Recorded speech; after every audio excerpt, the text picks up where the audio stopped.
I bought this bike a couple of months ago because I moved to the Algarve and I wanted an e-bike so I could explore the stunning landscapes.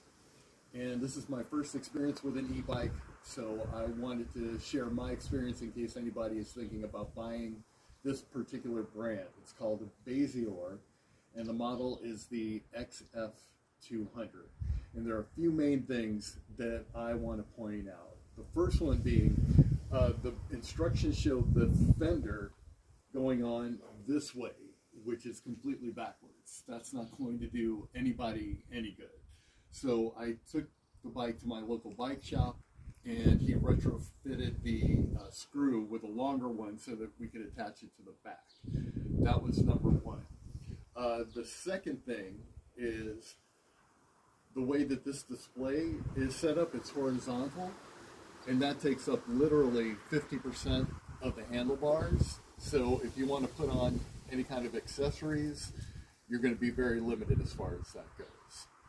All right, and then finally, last but not least, this seat post is incredibly short. So even with it pulled up past its full extension,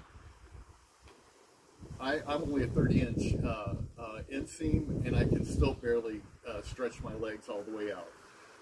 I contacted the seller, Go Best, to see if they can supply a replacement tube, because this is not a standard size, which is something else I learned when I took in the bike to my local bike shop.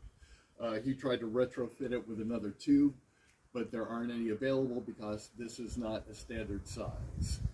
So those are the main things that I wanted to point out, except for, oh, there's one last thing. My shifter, after about 3 months, stopped working. I mean, it worked, but it wouldn't go past 4th gear. And when I took it to the bike shop, the technician told me that it was actually working, but the indicator wasn't working. And he said, even though it's a Shimano, it's Shimano's cheapest. So this is where it is now. And I had him replace it with a much better, more reliable shifter. Other than that, it's great as far as what I bought it for, which is to take out on the trails. The main feature that helps you do that is the fat, knobby tires. I hit some trails that had loose rocks and deep gaps, and I honestly think that if it wasn't for those big knobby tires, I would have bitten the dust several times. So in that respect, it's great. The motor is great. You can go, up hills, and even with like the first or second assist, it's amazing how much further you can go than with a non-electric bike. So there are some really good features about it, but if I had to do it again, knowing the drawbacks that this has, I probably wouldn't buy it. But anyway, I just wanted to give anybody who's thinking about buying this bike a heads up.